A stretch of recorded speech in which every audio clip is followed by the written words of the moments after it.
No, wait, I actually have a good story. Something I want to talk about that I think is good. So if you'll permit me, we're going to watch the very first third of the Marketing Monday intro, because it's a very short presentation, but I want to talk about it anyway. Without further ado, I have a quick discussion on Labor Day.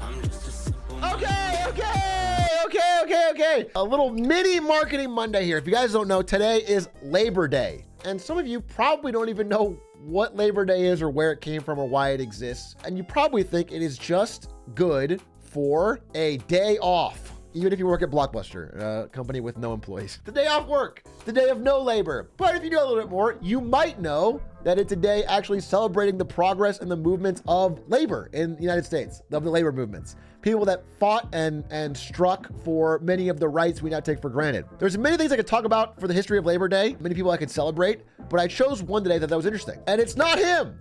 Even though I'm very, very complimentary on FDR on this stream, I think FDR is very great. I want to talk about someone else. I want to talk about somebody who worked with him. And her name is Frances Perkins. And you've probably never heard of her. Frances Perkins, when she was a young woman, lived in New York. And she was there visibly when this fire happened. The Triangle Shirtwaist Fire is a famous fire in American history where hundreds of workers burned to death as a garment factory was lit on fire. And the reason they all died is because the garment factory, first of all, had them working insane hours in unsafe conditions, but also it barred the doors. It locked all the doors so that nobody could take time off. It was very radicalizing for a lot of people, including a young Frances Perkins, who, by the way, this is like the early 1910s. Women couldn't even vote at the time, but she still pushed to get into politics, pushed for social action, started making movement on like regulating corporate hours, regulating safety in factories, making actual substantial change on hours worked.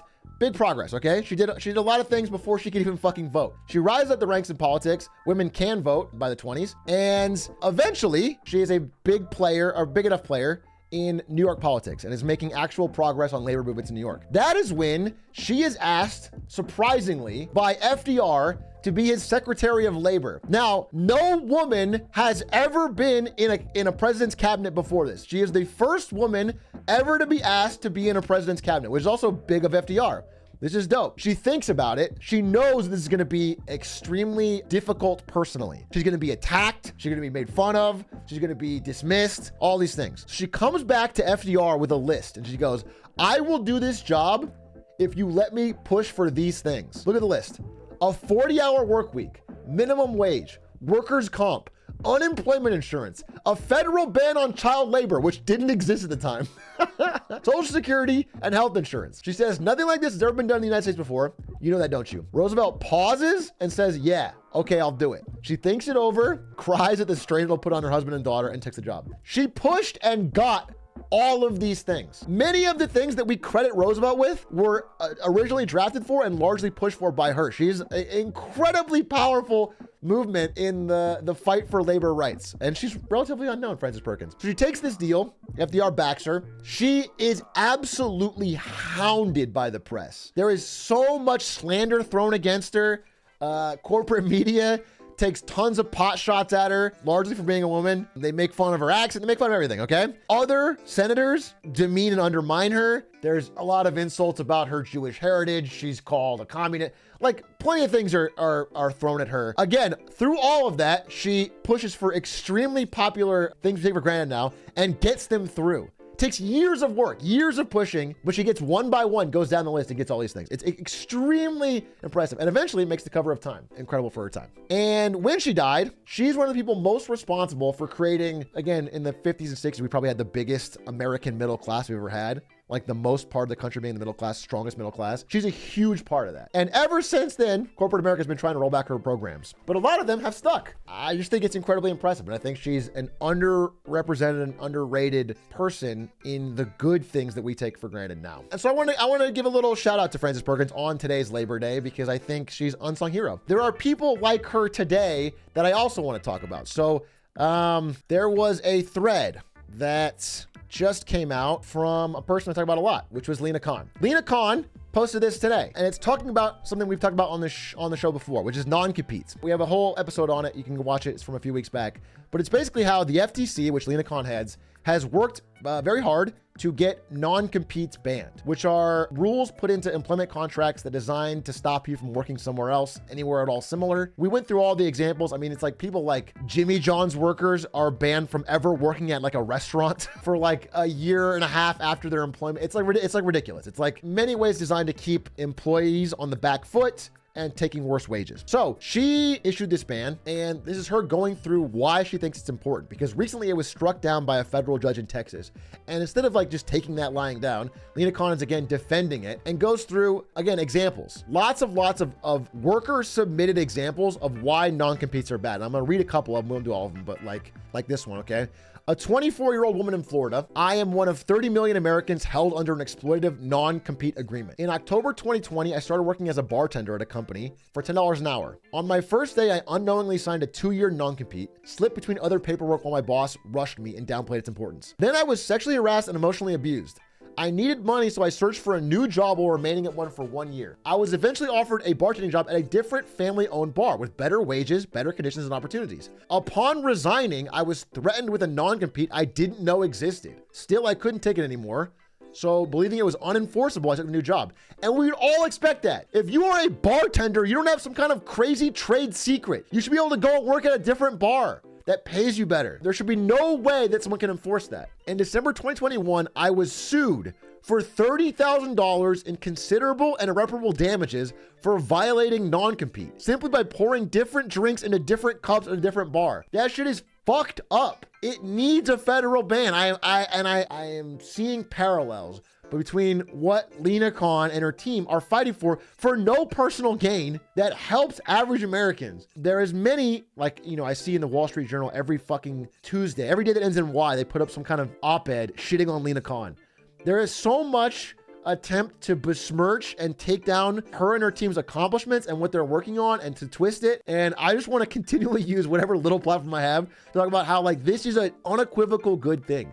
Like listening to American workers and the problems they're facing and trying to regulate in their favor is unequivocally good. It should be supported when possible, whenever possible. Yeah, so it just draws a lot of parallel. I'll read another one. So Kyle from Colorado, I work for $1 billion transportation company that cut pay 25% for the sales staff, despite back-to-back record years. They cut pay because there's a non-compete that is required to work for them, and this non-compete put shackles on the sales staff to sit back and take the pay cut without options. I applaud the FTC for releasing me and my coworkers from the tyranny we've had to live under with a non-compete. The problem is, it was set to go in effect on September 4th. So in 2 days, this is going to go in effect. But several business groups sued the FTC to block the rule, and a judge in Texas said the FTC cannot enforce the rule. Litigation is ongoing. FTC is considering next steps. So they're trying to stop it, and Lena Khan is not giving up the fight. But it is just worth putting this on people's radar.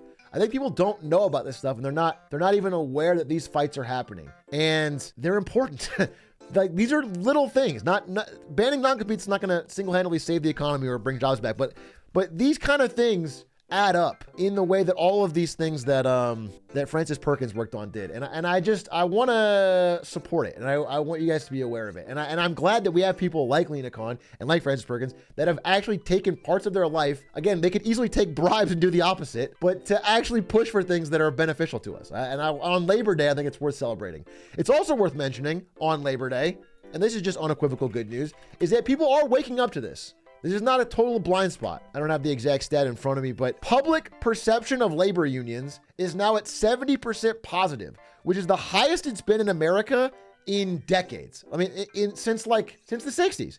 People are finally waking up to the fact that like organizing themselves gives them some sort of advantage to fight back against corporations, which are organized themselves to pressure your wages as small as possible. So it's cool to see that attitudes are changing. People are waking up to the fact that there's benefit to them from this stuff. And I think we're headed in a positive direction. So I just want you to know that even if I predict in the near term, turbulent times, these are often used to get positive real growth. I mean, again, whatever bad things happened in the early 30s were used to get some of these things that Frances Perkins fought for. So longer term is more hopeful than you think. So that's all I wanted to bring up. It's not a very long presentation. I just wanted to bring up some of the good news I'm seeing around labor. And then the final thing, while we're on the subject of labor, is that as people become more positive towards labor unions, the unions will eventually do things like strike. And all I can ask you is like, if you are negatively impacted by a strike, let's say, this is like the the cherry-picked example, but like, if you're a fan of a TV show and the writers go on strike and you don't get your slop,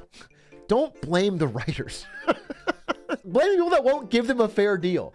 Like, if you are inconvenienced by a strike, I can understand that. Things will happen. Like, for example, this weekend, there is a massive hotel worker strike, one of the biggest in a long time. If you are a person who is inconvenienced by this, it's not bad to feel upset or feel like, oh man, I can't get my hotel room or whatever. But don't blame the workers.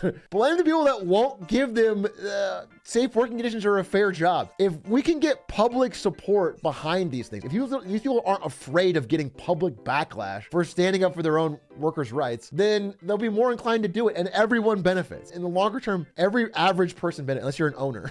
I just want to put that message out there as we head into possibly an era of more labor movements, to not be so critical if it personally inconveniences you of regular people trying to fight for cost of living increases and safe work conditions. But what if I hate the poors? Well, then. How do I defend my opinion that labor unions are good when some super based person says unions make people lazy and calls everything else you say stupid? It sounds like you've been checkmated. It sounds like this person has found the ultimate argument. They've destroyed you with facts and logic. I feel like you've been owned and there's nothing you can do about it. You could try, when they call you stupid, put your fingers in your ears and say, la, la, la, la, I'm not listening. That is a counter on their same level that might work. Or hit them with a, nuh-uh, you're stupid, which could also work. What do I actually say? Listen, if someone's going to be really obstinate and they have a set in their ways point of view and they can't be shifted, then I'm not going to give you the right combination of facts and logic that will own them. In general, you have to approach people like that. If you can't, like, if it's someone you don't care about, then you can just ignore it, I guess. It's not your job. If it's a family member and you want to convince them, you got to approach with empathy and ideally frame it in value systems and areas they understand. So try to find ways that unions have benefited them in the ways they don't understand. Like the 40-hour work week is a great example, or the concept of weekends comes from the labor movement, and how people made these same arguments against labor union movements when they made these progresses. And now repeating the same arguments years later after they've already done it is crazy. That's my little update on Labor Day. I hope you enjoyed. Thank you. I don't have a deeper presentation than that. Just thought it was fun.